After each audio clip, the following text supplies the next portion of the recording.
안녕하세요. 더 친절한 자바 입문 체계 정재곤입니다. 자, 오늘부터 우리 같이 자바에 대해서 공부를 하도록 할 텐데요.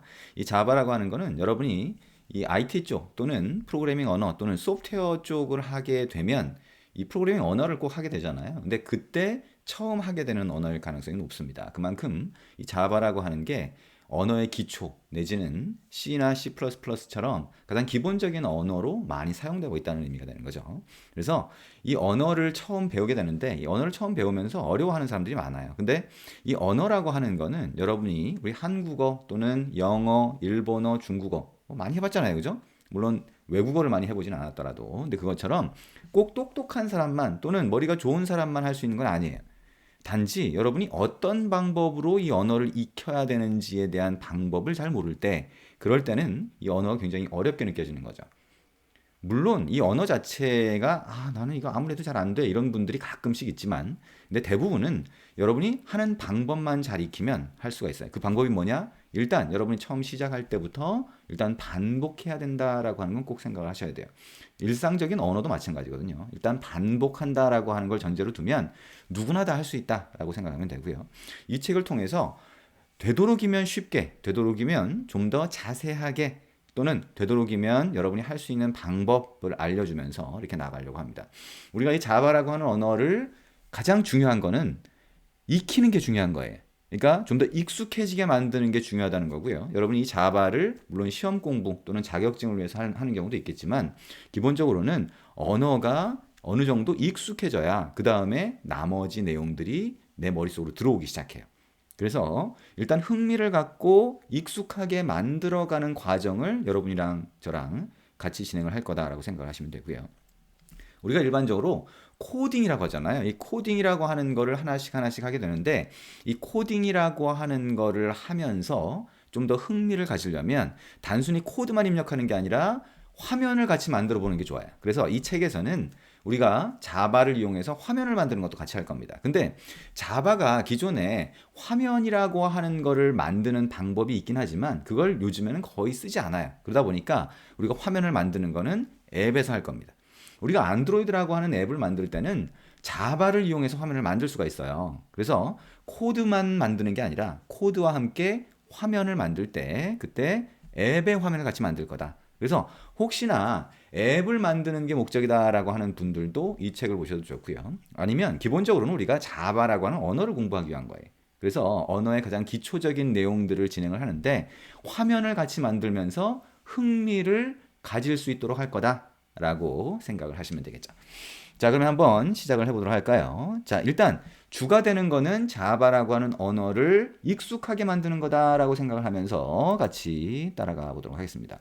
이 책은 자, 첫째 마당, 둘째 마당, 셋째 마당 이렇게 나눠져 있어요. 그래서 첫째 마당 자체는 여러분이 프로그래밍 언어 또는 코딩에 대해서 잘 모른다고 하더라도 따라 할 수 있는 정도의 내용이고요. 우리가 둘째 마당에서 하나씩 하나씩 배워가도록 할 겁니다. 그 핵심은 얘기한 대로 자바가 뭔지, 자바라고 하는 거에 대해서 어떻게 하면 익숙해질 수 있는지 그 내용이라고 보면 되고요.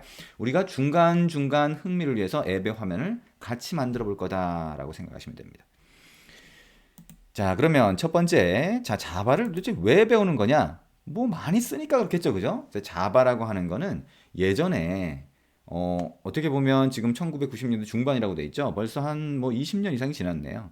근데 당시에 만들어질 때 이 자바라고 하는 언어는 굉장히 좋은 언어라고 해서 만들어졌어요. 근데 요즘에 나오는 언어들에 비하면 사실 자바가 갖고 있는 특징들이 요즘에 만들어진 언어보다는 조금 못하다고 할 수가 있어요. 그 못하다라고 하는 거는 언어가 안 좋다라고 하는 게 아니라 언어 자체는 훌륭하지만 요즘에 만드는 언어와 비교해 봤을 때 가장 쉽게 비교할 수 있는 거는 요즘에 만들어진 언어를 사용을 하면 자바를 썼을 때보다 코드의 양이 한 절반 정도 줄어들어요.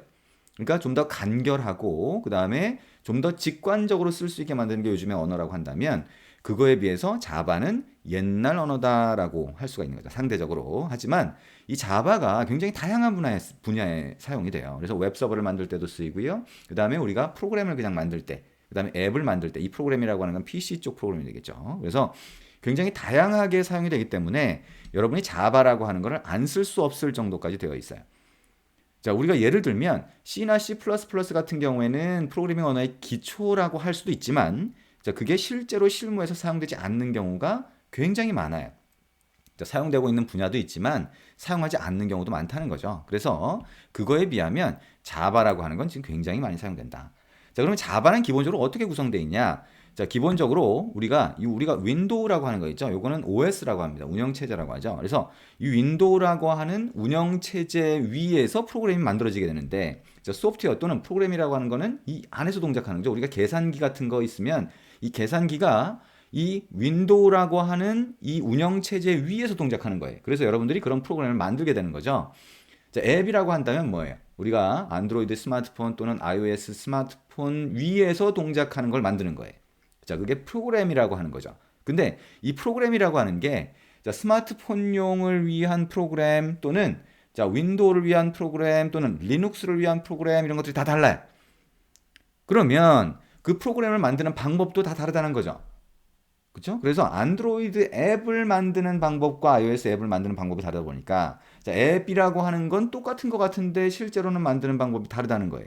그래서 그거를 자, 한 번 코딩만 하면 여기서도 동작하고 저기서도 동작하고 할 수 있는 방법이 없을까라고 해서 예전에 나온 게 이 자바라고 하는 거예요. 그래서 이 자바는 가상머신을 써요. 가상머신. 그래서 얘는 뭐냐?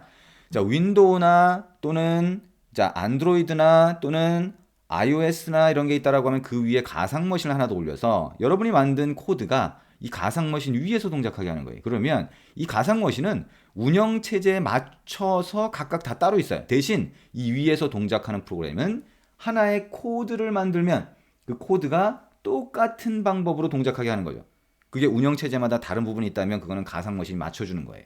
그래서 자바라고 하는 게 유용하다. 이 유용한 건 뭐냐? 한번 코드를 만들면 어디서나 다 동작할 수 있더라라고 하는 거예요. 자, 그게 가상머신, 영어로 하면 버추얼 머신, 줄이면 VM이라고 하는 겁니다. 자, 가상머신이라고 하는 게 뭔지 이런 것들이 여러분이 뭐 자격증 시험을 보거나 할 때 가끔씩 나오는 경우도 있으니까 자, 이 정도 개념은 좀 알아두는 게 좋겠다라고 해서 설명을 하고 있고요. 자, 자바라고 하는 게 우리가 사용되는 영역이 있어요. 영역이라고 하는 거는 상당히 많다. 그래서 얘기한 대로 웹 서버 또는 PC용 프로그램 또는 스마트폰을 위한 앱을 만들 때도 사용이 된다. 그래서 안드로이드 앱을 만들 때 우리가 자바라고 하는 언어와 또는 코틀린이라고 해서 요즘에 만들어진 언어죠. 자, 그걸 쓸 수도 있는데 일단은 자바라고 하는 언어를 이용해서 만들 수 있다. 그래서 우리가 앱의 화면을 만들어 보면 여러분이 굉장히 재밌어요. 자, 우리가 일반 PC용 프로그램 간단하게 코드만 막 입력해가지고 뭐 글자 출력하고 우리가 이런 걸 할 텐데 그것보다는 화면이 더 재밌다는 거죠. 그래서 이 화면을 만드는 방법을 같이 해볼 거다. 그죠? 근데 자, 자바를 이용하는 게 꼭 그것만 있는 건 아니라는 거예요. 그래서 자, 앱을 만들 때 또는 웹 서버 나중에 우리가 스프링이라고 하는 걸 할 수도 있는데 이 스프링이라고 하는 걸 만들 때도 자바가 사용된다라고 하는 거죠. 자, 그래서 자, 이 자바라고 하는 거를 기초부터 탄탄하게 쌓아두는 게 여러분이 계속 이 프로그래밍 또는 코딩이라고 하는 걸 하겠다라고 하면 굉장히 중요하다. 그죠? 그래서 우리가 이 책을 통해서 자바의 기초를 쌓아가면 자, 좋을 것 같습니다. 자, 여기서 자바가 갖고 있는 가장 큰 단점 정도는 알아두는 게 좋아요. 자바는 좀 느립니다. 왜냐? 아까 우리가 얘기했던 가상머신 때문에. 그러니까 이 가상머신이 갖고 있는 장점은 자, OS마다 운영체제마다 자, 알아서 가상머신이 맞춰줘요. 어떻게? 우리가 코드를 하나 만들면 그 코드가 똑같이 가상머신 위에서 똑같은 방식으로 동작한다. 한 번 코드만 만들면 걔가 어디서든 다 동작한다. 대신 가상머신이 운영체제 또는 OS라고 하는 걸 맞춰줘야 되니까 얘가 맞춰주는 과정이 필요해. 맞춰주는 과정이. 자, 우리가 예를 들면 자, 밥을 먹으려고 하는데 자, 반찬이 있으면 내가 직접 주워 먹으면 되잖아요. 주워 먹는 게 아니죠. 그냥 갖다 먹으면 되잖아요. 근데 이거를 누가 떠먹여 주는 거예요. 좋을 것 같기도 하네요. 그죠? 근데 자, 우리가 자, 이 식당에 가서 먹으면 누군가가 나를 먹여줘요. 저 식당에 가면 그 사람이 또 나한테 먹여줘요. 좋은 것 같지만 자, 그 과정에서 다른 사람하고 나 저거 먹고 싶어요. 그럼 그 사람이 그 반찬 갖고 와서 먹여줘. 나 저거 먹고 싶어요. 반찬 가져와서 먹어. 뭔가 좀 이상하죠. 그죠? 제가 비유를 잘 든 건가요? 어쨌든 뭔가 한 단계를 거치면서 시간도 오래 걸리고 내가 의사소통을 해야 되니까 귀찮고 이런 부분이 생길 수가 있잖아요. 똑같이 자, 가상머신이라고 하는 거는 한 단계 더 통과를 해야 되기 때문에 프로그램이 동작하는 게 조금 느리다는 문제가 있었어요. 지금은 그 속도 문제를 많이 개선을 했지만 다양한 방법을 이용해서 어쨌든 기본적으로는 느리다라고 하는 문제가 있었다라고 하는 정도 생각을 하면 되겠네요. 자, 어쨌거나 자, 이 자바라고 하는 거를 이제 어떻게 공부할 수 있는지 조금 이따가 이어서 하도록 하겠습니다.